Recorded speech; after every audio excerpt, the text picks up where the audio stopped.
সকলকে জয়গুরু ও প্রণাম। আজ আমি আমার নিজস্ব একটা অভিজ্ঞতার কথা বলবো। এই যে তখন আমরা আমাদের 60+ আমার বয়স, এর মধ্যে আমরা তো রাজনীতি অত জানি না বা বুঝতাম না। ছোটোবেলায় দেখেছি বিভিন্ন রাজনৈতিক দল, এক এক সময় এক একটা সরকার এসেছে আমাদের রাজ্যে। আমি রাজ্যটা নিয়ে বলবো, দেশ নিয়ে বলবো না, আমি রাজ্যের কথাই বলবো। প্রথম ওরা কী দেখলাম, প্রথম ইন্দিরা গান্ধী সরকার দেখলাম, তারপরে সিপিএম সরকার দেখলাম, তারপরে মাঝপথেই তৃণমূলের 15 বছর দেখলাম, এখন বর্তমান আমাদের বিজেপি সরকার। এই বিভিন্ন অভিজ্ঞতা হয়েছে, কিছু না বুঝলে কিছুটা তো অন্তত অভিজ্ঞতা হয়, বা শোনা যায় বা জানা যায় বা বোঝা যায় রাজনীতি না করলেও। তা আমরা নিরপেক্ষভাবে রাজনীতি হিসাবে নয়, নিরপেক্ষভাবে ভারতের নাগরিক হিসাবে কিছু মন্তব্য বা কিছু কথা বলার অধিকার আমাদের আছে। সিপিএমের সময় অনেক কিছু হয়েছে, দেখেছি, ভালো হয়েছে আবার মন্দও হয়েছে। গরিবদের পুনর্বাসন হয়েছে, অনেক কলকারখানা হয়েছে, অনেক কিছু হয়েছে জ্যোতি বসুর সময়। তারপরে যখন বিধানচন্দ্র রায়ের মুখ্যমন্ত্রী ছিলেন তখন অনেক উন্নতি হয়েছে আমাদের রাজ্যে। ডক্টর বিধানচন্দ্র গরিবদের বিনামূল্যে চিকিৎসা করেছেন, উনি একজন দয়ালু ব্যক্তি ছিলেন। তারপর কল্যাণী সহ তার হাতে প্রতিষ্ঠা। তারপরে এই যে সল্ট লেক, এই যে লবণ হ্রদে, এই শহরটা, সল্ট লেক শহরটা ওনার হাতে তৈরি, ওনার নামে বিধাননগর স্টেশনটা হয়েছে ডক্টর বিধানচন্দ্র রায়ের নামে। এরকম উনি অনেক শহর এবং গড়ে তুলেছেন, অনেক কিছু ওয়েস্ট বেঙ্গলের জন্য উনি করে গেছেন। হ্যাঁ, এটা আমরা তখন আমরা শুনেছি, বইতে পড়েছি বা শুনেছি এই কথা। তারপরে জ্যোতি বসু উনিও একজন ভালো মানুষ ছিলেন। তখন অতটা বুঝতাম না, কিন্তু ভালো মন্দ নিয়ে তিনি করেছেন। যেমন শিল্প কারখানার দিকে তিনি তখনকার প্রচুর শিল্প কারখানা আমরা দেখেছি ছোটোবেলা, প্রচুর শিল্প কারখানা সারা বিশ্বে। এখন যেমন শিল্প কারখানার জায়গায় আবাসন গড়ে উঠেছে, শুধু মানুষের আবাসন, ফ্ল্যাট বাড়ির ব্যবসা চলেছে, আবাসনের বিজনেস চলছে এই দালালদের, প্রমোটারদের।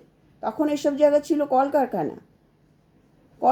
মানুষ এখানে কলকারখানায় কাজ করে হাজার হাজার পরিবার সুন্দরভাবে তাদের পরিবার চালিয়েছে। কত সুন্দর আমরা নিজে চোখে দেখেছি। হ্যাঁ, এই যে নাগেরবাজারের দুপাহাট দিয়েও তো কত কারখানা ছিল, লোহার কারখানাগুলো ছিল, জোসেফ কারখানা বলতো। বিশ্বকর্মা ঠাকুর দেখতে আমরা গেছি ওখানে দল বেঁধে।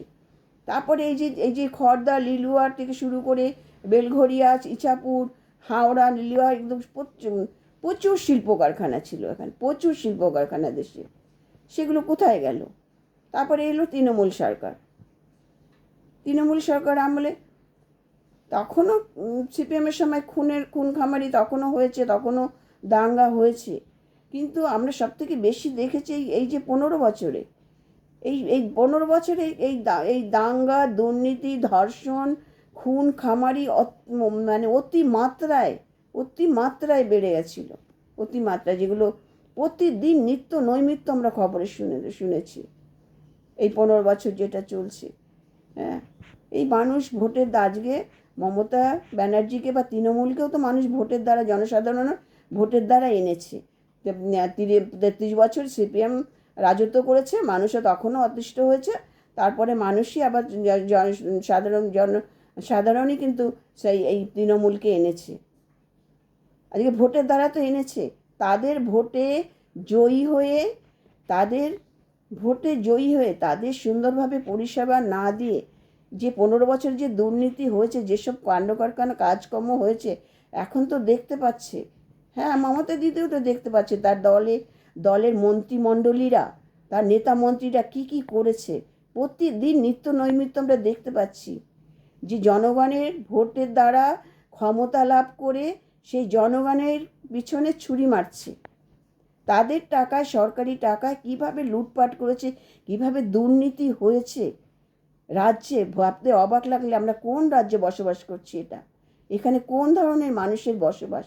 এই নেতা মন্ত্রীদের চরিত্র, যে দুর্নীতি, যে অসাধু কাজকর্ম, হ্যাঁ, অধার্মিক কাজকর্ম করেছে তারা, টাকা পয়সা লুটপাট, সরকারি ত্রাণ লুটপাট, এগুলো যে করেছে।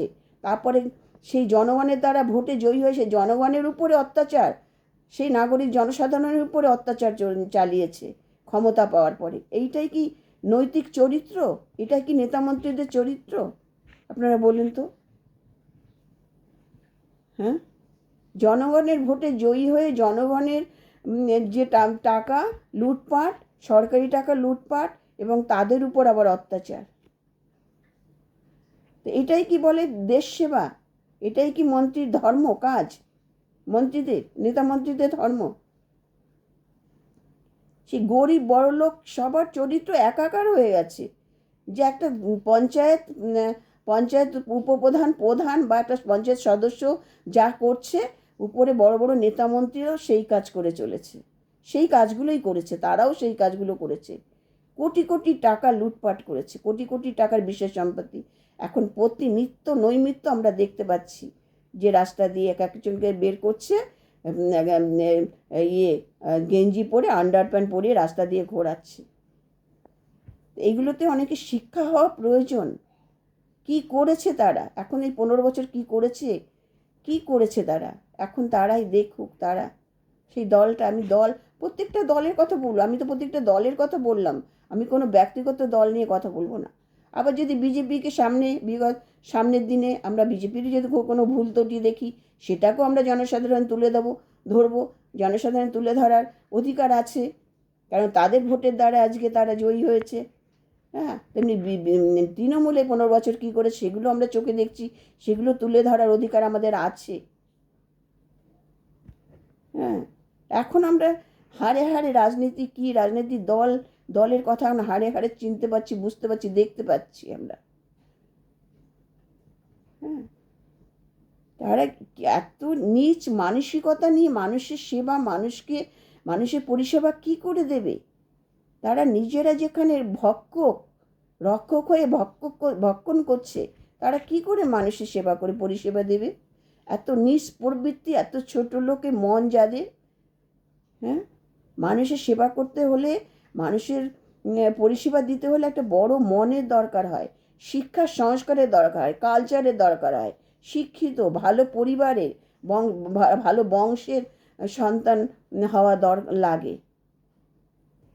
ভালো শিক্ষা সংস্কার দরকার হয়। জানি না এদের কারা নিয়োগ করেছে, কারা এদেরকে দেখে দেখে নিয়োগ করা হয়েছে। এই সমস্ত মানুষকে নিয়োগ করেছে যারা শুধু নিজের স্বার্থটাকে চরিতার্থ করেছে, পদের ক্ষমতাকে কাজে লাগিয়েছে, ক্ষমতার পদে দাঁড়িয়ে ক্ষমতাটাকে নিজস্ব কাজে ব্যবহার করেছে, জনগণের কাজে ব্যবহার করেনি, ক্ষমতার অপব্যবহার করেছে। এইভাবে তারা দেশ চালিয়েছে, এই রাজ্য চালিয়েছে এইভাবে। আজকে মানুষের কত জিনিসপত্র নষ্ট হয়েছে, মানুষকে ছোট ছোট গরিবদের দেয়নি, অথচ গোডাউনে নষ্ট হচ্ছে জিনিসগুলো। এই ধরনের মানসিকতা নিয়ে তারা তারা তারা নিয়োগ হয়েছে, তারা ওই চেয়ারে বসেছে। এরা মানুষকে সেবা দেবে, পরিষেবা দেবে? প্রতিদিন দেখতে পাচ্ছি কোথায়, মানে বড় বড় নেতা থেকে শুরু করে আর একদম নিচতলা পর্যন্ত দেখতে পাচ্ছি একই কাণ্ড কারখানা করেছে তারা।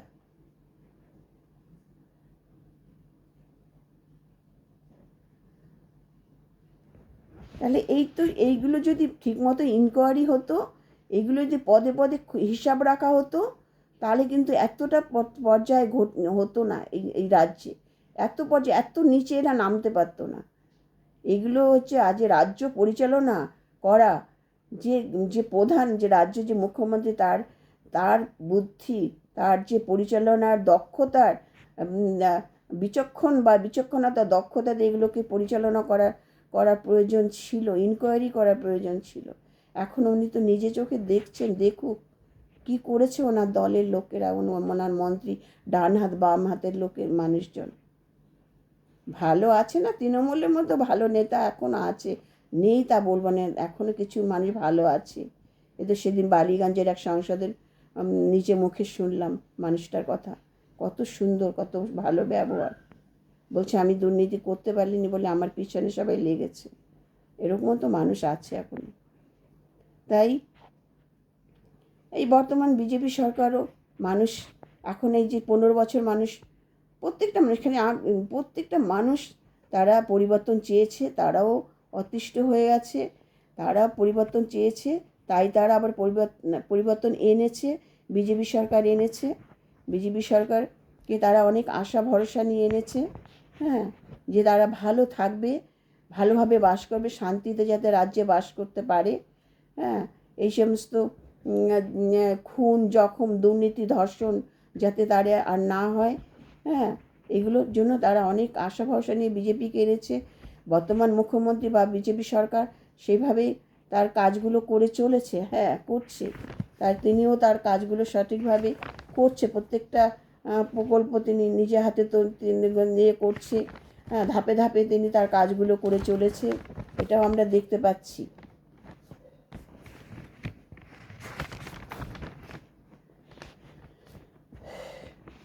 তিনি বিভিন্ন প্রকল্প শুরু করে দিয়েছে, যেমন যেমন হসপিটালগুলো উন্নতি করার কথা তিনি ভাবছেন। শিক্ষার দিকে তিনি ভাবছেন। তিনি বর্ডারগুলো ঘেরা করার সব বর্ডারগুলো তিনি বেড়া জাল দিয়ে দিচ্ছেন, এটাও শুরু হয়ে গেছে। শিক্ষার কথাও তিনি প্রত্যেকটা ছেলেমেয়ে চাকরির কথা ভাবছেন। কলকারখানা শিল্প কারখানার কথাও তারা শুরু করতে চলেছে, হ্যাঁ। কলকাতা নগরী পরিষ্কার পরিচ্ছন্ন হচ্ছে, এটা প্রয়োজন ছিল, এটা দরকার ছিল। এটা এই SIR মতন কঠোরভাবে পরিষ্কার না করলে হবে না। মানুষ এটাকে যদি ভোটের কথা চিন্তা করে বা কথা, তাহলে তো এটা হবে। বেআইনিভাবে সারা জীবন কেউ দোকানদারি করতে পারে না, এটা যদি সে ভেবে থাকে, সেটা তার ধারণাটা ভুল। এই ধরনের চিন্তাভাবনা যে সারা জীবন একটা সরকারি জায়গা দখল করে সারা জীবনটা কাটিয়ে দেবো, 40 বছর 50 বছর তো হতে পারে না, হ্যাঁ। এখানে উচ্ছেদ তো মমতা দিদি শুরু করেছিল, কিন্তু মাঝপথে উনি থেমে গেছে মাঝপথে। তাহলে এগুলোতে এটা পরিষ্কার পরিচ্ছন্ন না হলে, একটা কলকাতা রাজধানী শহর আমাদের, এটা রাজধানী শহর, এটা সবথেকে বড় শহর। এখানে যদি এরকম বস্তি ঘিঞ্জি থাকে, তাহলে কি মানুষের ভালো লাগে যে কলকাতা শহরটা হবে নিট অ্যান্ড ক্লিন, পরিষ্কার পরিচ্ছন্ন নির্মল কলকাতা হবে, সুন্দর। সেখানে যদি এত বস্তি, এত হকার, এত যদি দোকানপাটে রাস্তাঘাট ফুটপাত ভরে থাকে, সেটা কি ভালো লাগে? কারুরই ভালো লাগে না। সবাই চাইছে যে পরিষ্কার পরিচ্ছন্ন হোক, সারা ওয়েস্ট বেঙ্গল পরিষ্কার পরিচ্ছন্ন হোক। এটা তো বর্তমান সরকার এটা উদ্যোগ নিয়েছে, এটা আমাদের সহযোগিতা করা দরকার, প্রত্যেকে সহযোগিতা করা দরকার। তারা জোর করে দখল করে বসে আছে, এটা তো ঠিক নয়। তা সারা জীবন কি কলকাতা শহর পরিষ্কার হবে না? এরকমই থেকে যাবে?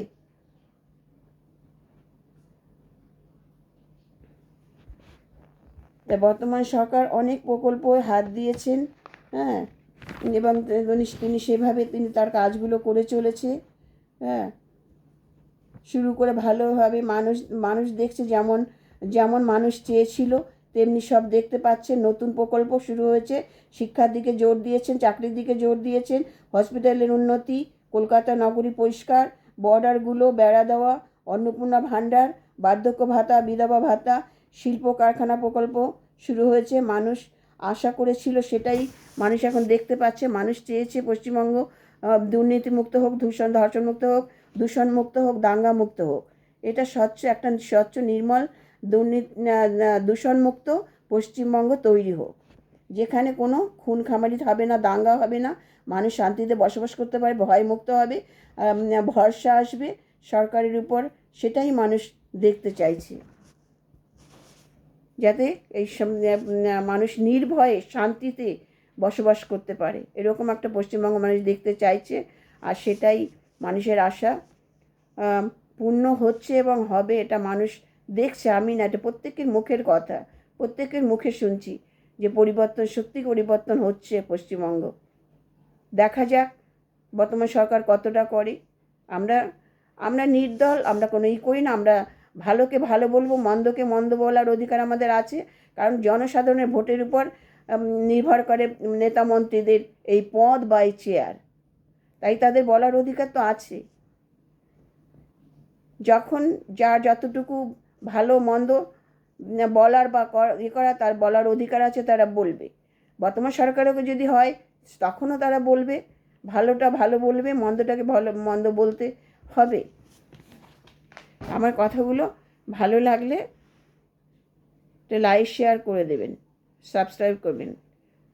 সকলের মঙ্গল প্রার্থনা করি।